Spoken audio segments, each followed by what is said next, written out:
buenas tardes, son las 7 de la tarde en punto, desde esta bella, cada vez menos invernal, cada vez menos nocturnal, pero siempre cálida y hermosa capital del estado de Sonora, Hermosillo. Es un gusto estar con ustedes hoy, lunes 9 de marzo de 2020, en el tomo 155 de Confieso que he leído. Bienvenidos.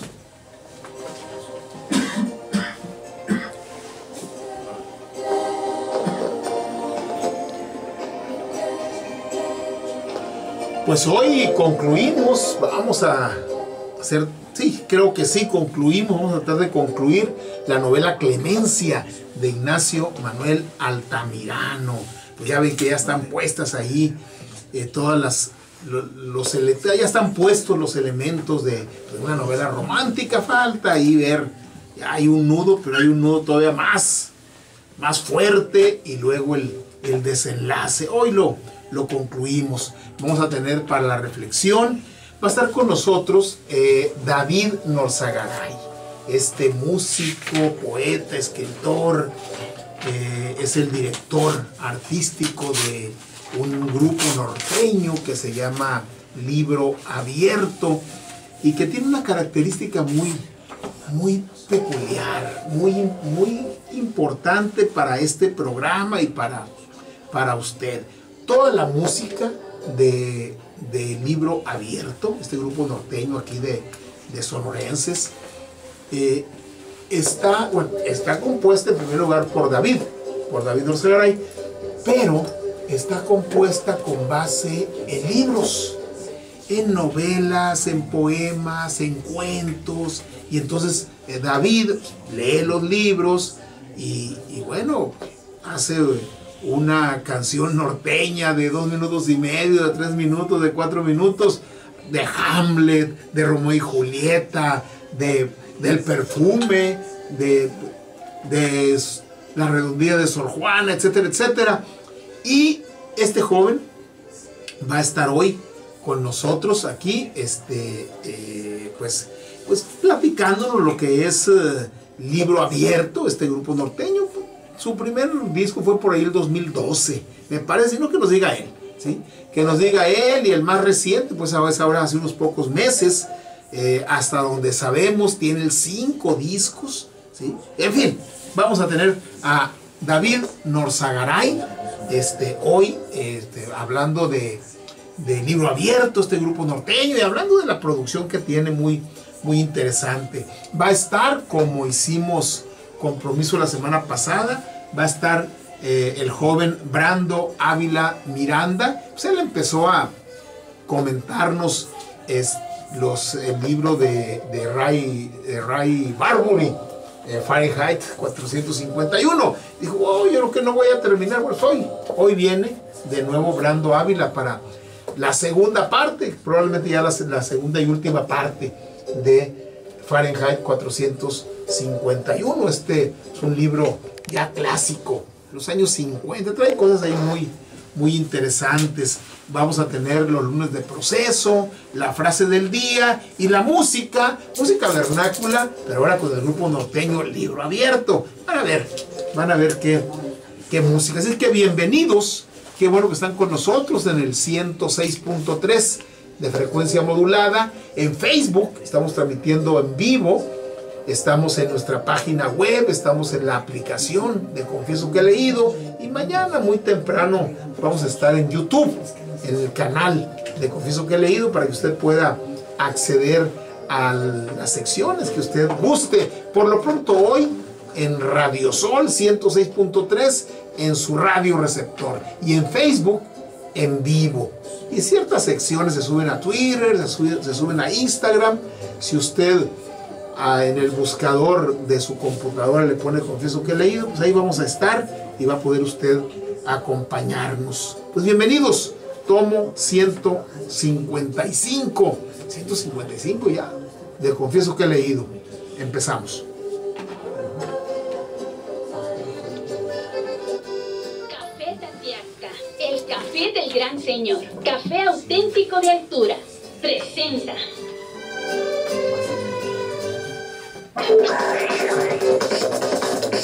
la lectura de la semana.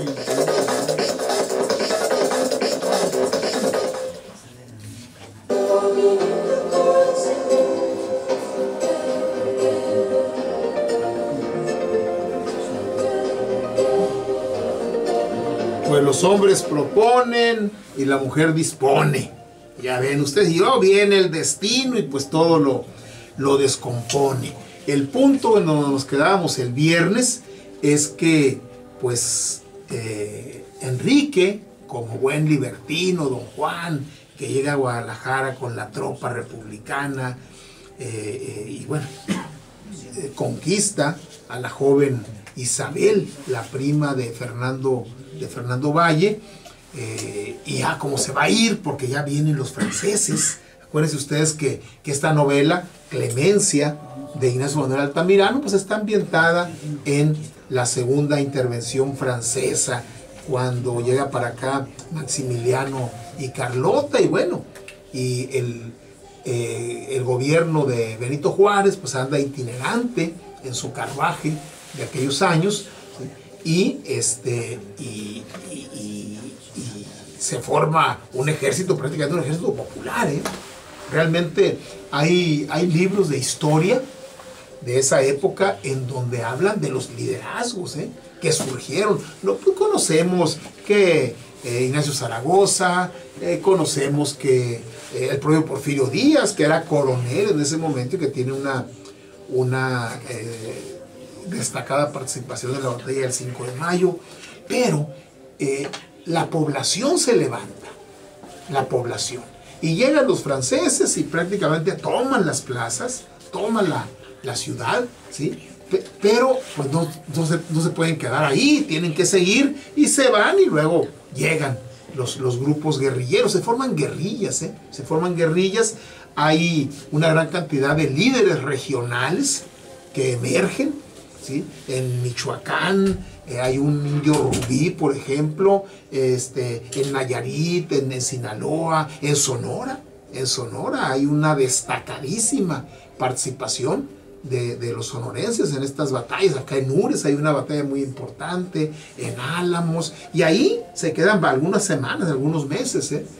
De hecho, hay varios descendientes, ya vamos a decir como ya bisnietos o un poco más allá, que los franceses que estuvieron ahí pues tuvieron relaciones con algunas jóvenes, algunas incluso indias mayo, ¿sí?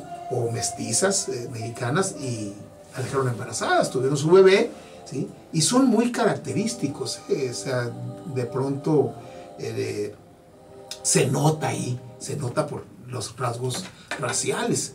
Incluso hace muchos años me tocó ir acá a Desemboque a Punta Chueca, acá con la tribu Seri, y había un joven que le decían el francés, un Seri, ¿sí? Que tenía una mezcla de rasgos de Seris, o sea, los Kunkac y francés. Entonces, se va todo eso. Entonces, de tal manera que en Guadalajara, que es donde está acantonado el ejército republicano, saben que en unos días va a llegar el ejército francés. Y entonces, Enrique Flores le pide una prueba de amor a Isabel, y esta desconsolada pues, lo manda con cajas destempladas porque pues, es una señorita bien, de familia, de siglo XIX, y no puede dar ninguna prueba de amor por más atractivo que sea el militar.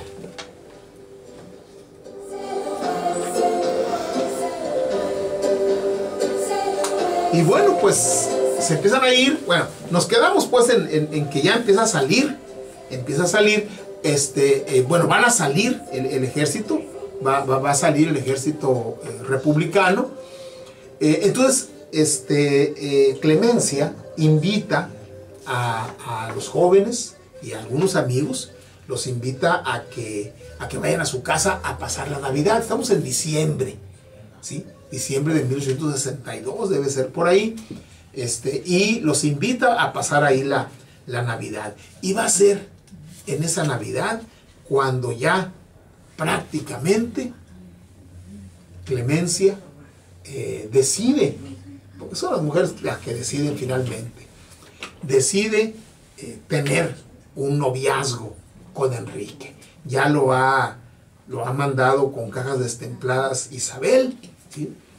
Y entonces en esa Navidad prácticamente Clemencia, ¿sí?, evidencia sus sentimientos de que no están del lado de Fernando Valle, con todo y que le había regalado aquella flor y le hace creer pues que está enamorado de él, ¿sí? Después la propia Clemencia dice que lo hizo para que Enrique Flores pues, se fijara en ella y lo logra. Es una mujer muy hermosa, ¿sí? Es una sultana, dice Enrique, muy bella. Si Isabel es rubia, Clemencia es apiñonada, no es blanca, no es rubia, es un color como arabesco, por eso le dice la sultana, ¿sí? La sultana le dice Enrique, y bueno, en esa Navidad es cuando ya pues prácticamente Clemencia pues le da a entender de una manera muy clara a Fernando de que no es con él con quien quiere tener un noviazgo, sino que es con Enrique.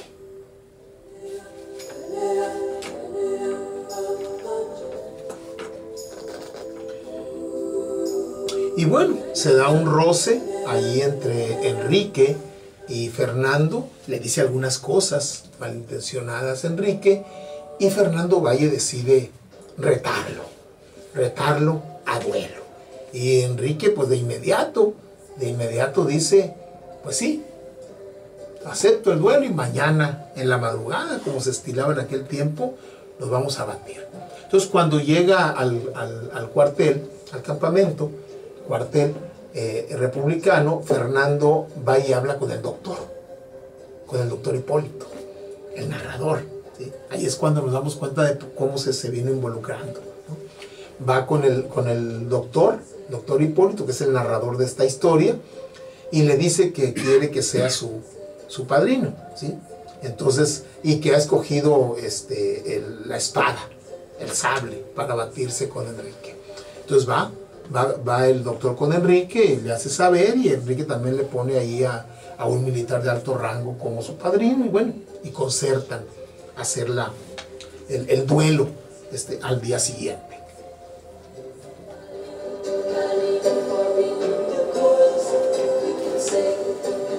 Pero pues estamos en guerra y de inmediato el jefe, ¿sí?, el coronel en jefe, les dice, déjense de cosas, es una insubordinación que se castiga con la disciplina militar, ¿sí?, si ustedes persisten, ¿sí? Bajo ninguna circunstancia voy a permitir que dos de mis comandantes se batan en duelo, ¿sí? De ninguna manera lo voy a permitir. Y bueno, hasta ahí queda el tema, vamos a decir que pospuesto, ¿sí? Queda pospuesto el tema para otro momento, porque definitivamente no es así. Mientras tanto, se llega el nuevo año, por ahí el 2-3 de enero, ¿sí? Sale el ejército republicano, ¿sí?, y se va rumbo a Sayula, a otra región más del interior, incluso yendo hacia Colima, ¿sí?, o sea, más hacia la costa, ¿sí?, porque van a llegar los franceses. Y el papá de Clemencia, que lo manejan ahí como el señor R, decide salir. Es una persona acomodada, acaudalada, que muy probablemente no le vayan a hacer nada a los franceses, salvo quitarle quizá algunos bienes, pero las ideas republicanas que tiene el papá de Clemencia lo hacen decir, mejor vámonos. Se sube al carruaje con toda su familia, ¿sí?, y se van, ¿sí?, se van hacia la costa, hacia el interior, ¿sí? Pero en el camino cae en un bache por ahí, en un hoyo. El caso es de que el carruaje de la familia de Clemencia sufre una avería tan grave que no es posible repararla. Y entonces envían a un mozo a la población más cercana que es donde está ya el ejército republicano, que se había adelantado unos días, ¿sí? Pues va a buscar un carpintero, a buscar algún herrero, a buscar a alguien que les ayude, ¿sí? Pero se entera Fernando de lo que anda haciendo el mozo, Fernando Valle, se entera y decide ayudarlos, ¿sí? Hacer bien, a pesar del mal, de amores que recibió de parte de Clemencia, y sí, le hace un bien, va con el jefe, con el coronel, con el jefe de ellos, y le pide un carruaje. De hecho, le debía algunos favores, y el militar de alto rango decide prestárselo, ¿sí? ¿Sí?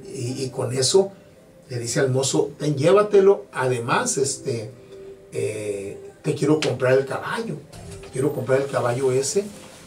Le da ahí 3 onzas de oro, le da 3 onzas de oro, le da un reloj de oro también, y por el caballo, porque pues, necesita hacer un viaje largo. De hecho, se le muere el caballo. Tiene varias vicisitudes el joven Fernando Valle, pero con tal de ayudar a la familia de la que él ama, a pesar de los desprecios y de lo que él considera una traición de parte de Clemencia, decide pues, ayudarle. Y sí, regresa para allá. En el Inter, se dan cuenta, Fernando Valle se da cuenta de que Enrique Flores tiene comunicación con los franceses. Incluso se logra interceptar una comunicación, y Fernando Valle le dice al jefe, al coronel, le dice, pues el teniente coronel, porque ya lo habían ascendido de comandante a teniente coronel, Enrique Flores, tiene comunicación con los franceses, ¿sí? Y entonces se abre una investigación. De hecho, no se lo puede creer. Acuérdense ustedes que el coronel tiene en alta estima a Enrique, lo considera un soldado valiente, un comandante muy querido por su tropa, con gran patriotismo, etcétera, etcétera, etcétera.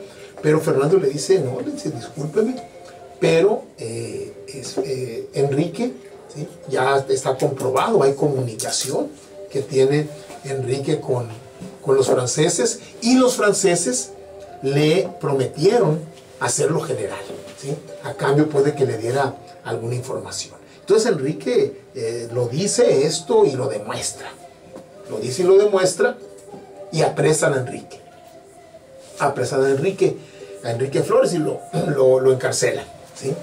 Y el jefe militar coloca a Fernando como custodio, ¿sí? Todos, a ojos de todos los militares, es una venganza de Fernando. Es una venganza, ¿sí? Entonces, cuando llega ya el carruaje a la familia de Clemencia, ¿sí? Le dice el mozo, le dice: bueno, ¿quién te lo dio? No, pues un comandante. ¿Y cómo era? Pues no, dijo, siempre estaba embosado, porque no se da a conocer totalmente Fernando. No se da a conocer cabalmente. Entonces creen, ¿sí? El señor R, la mamá Mariana, la mamá de Isabel, la propia Isabel, porque va toda la familia. Va Clemencia, su papá, su mamá, va Isabel, la mamá de Isabel, todas van en el carruaje, y suponen que es Enrique, ¿sí? Entonces el señor queda muy agradecido, le manda un reloj, le manda de obsequio. Isabel se desprende de un escritorio muy valioso que había heredado de su padre, y va y se los da. Sí, también se enteran de que había sido ascendido a teniente coronel, y pues tenía más responsabilidades. Y así ya llega, cuando llega esos regalos, antes de que lo apresen, cuando llegan esos regalos, se sorprende Enrique, dice: ¿y esto? Entonces se da cuenta de que alguien le hizo ese favor a la familia de Clemencia, y supone la familia de Clemencia que él les hizo el favor.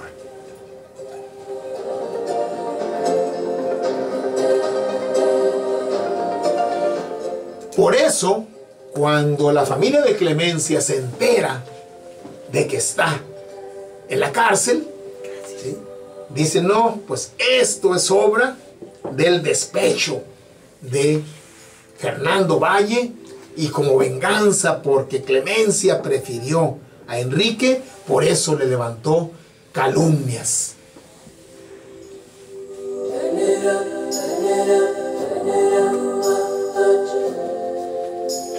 Pues tomamos nuestro separador, lo colocamos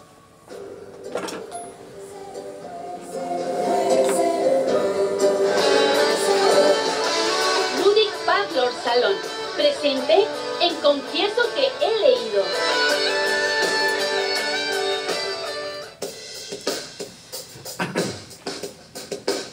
Para la reflexión.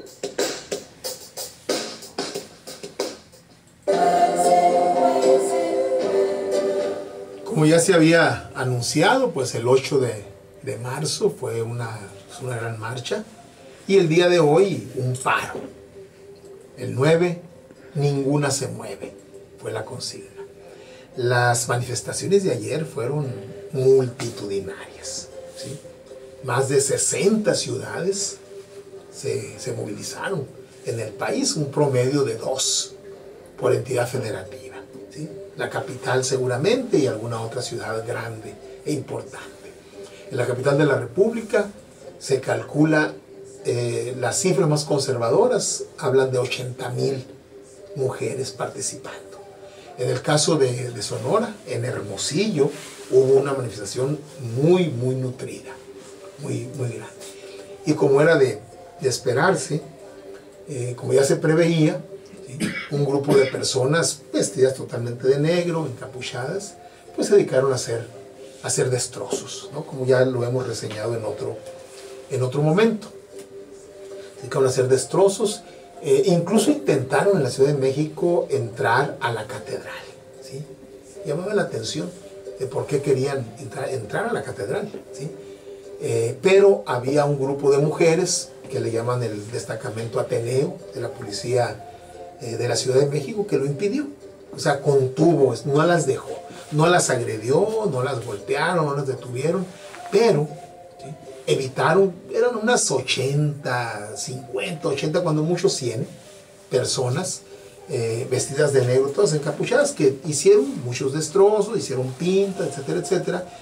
Lanzaron bombas, un par de bombas molotov, al menos hubo allá en Palacio, que se arrojó, incluso en una de ellas, una de esas bombas incendió el cuerpo de una de las manifestantes. Afortunadamente lograron apagarla a tiempo y no pasó mayores. Aquí en Hermosillo, ¿sí?, no hubo nadie que contuviera, y entonces ya nos dimos cuenta por qué pretendían entrar a la Catedral de la Ciudad de México, y sí lograron, ¿sí?, actuar sobre la Catedral Metropolitana de Hermosillo. Había feligreses, era domingo, había feligreses en su interior, había mujeres, había jóvenes, había señores grandes, había niños, niñas, ¿sí?, quebraron vidrios. Fuertemente los feligreses que estaban en el interior cerraron, pusieron barricadas, no se le puede llamar de otra manera. Subieron las bancas que se dieron para que los fieles se sienten ahí, las subieron para evitar que fueran a abrir. No pudieron abrir, pero pintaron, hicieron pintas. Y una de las pintas explica el por qué los manifestantes de la Ciudad de México se iban a ir contra la catedral, y en Hermosillo sí lograron irlo, ¿sí? Unas pintas contra los pederastas. Mueran los pederastas, ¿sí? Una acusación directa a la jerarquía católica por estas decenas y decenas y decenas de niñas y de niños abusados por los legionarios, por muchos sacerdotes a lo largo de décadas, ¿sí?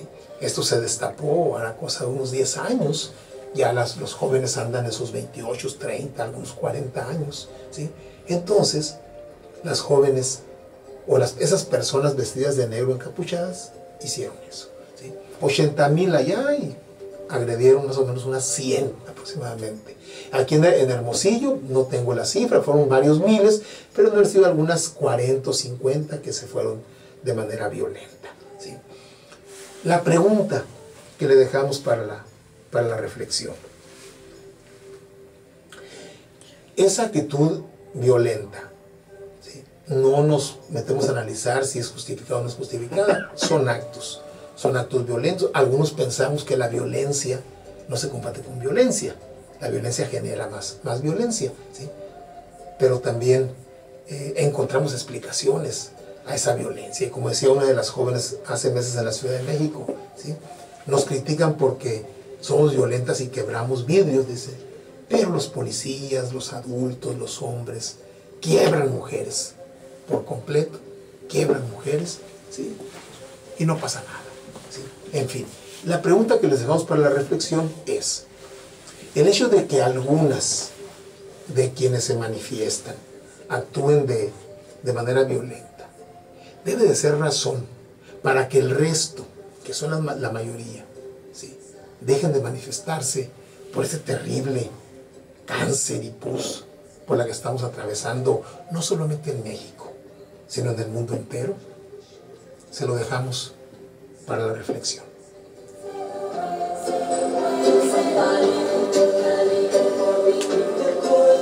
Tomamos el separador, lo colocamos y vamos a escuchar. Ven para acá, David, para que aquí nos presentes tú.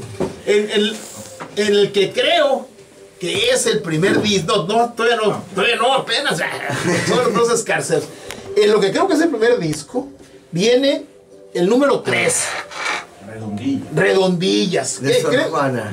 Creo que fue la primera. Es el primer disco, sí. Se llama Leyendo de Corrido. Sí, es sí, donde viene Redondillas. Así es. Sí. Entonces, él es David, él es el culpable. Ahorita va a confesar que él es de moda, ¿no? Sí, hacer culpable a la gente. Hacer culpable a la gente. Confieso que no lo he leído. Confiesas que eres el autor de esas letras. Sí. Y de esa... ¿Sí? Claro. Ahorita nos vas a venir a platicar. Sí, vamos a platicar largo y tendido con David. Por lo pronto, para que se vayan dando una idea, ¿sí?, vamos a escuchar al grupo norteño, pues, música regional, música vernácula, ¿sí?, pero con las redondillas de Sor Juana Inés de la Cruz, aquello de hombres necios que acusáis a la mujer sin razón. Ya desde entonces, fíjate. Y desde antes, ¿no? Y bueno, desde antes, pues, pero lo dejó por escrito. Lo dejó por escrito la enorme 10ª musa Sor Juana Inés de la Cruz. Escuchen esto y ahorita platicamos.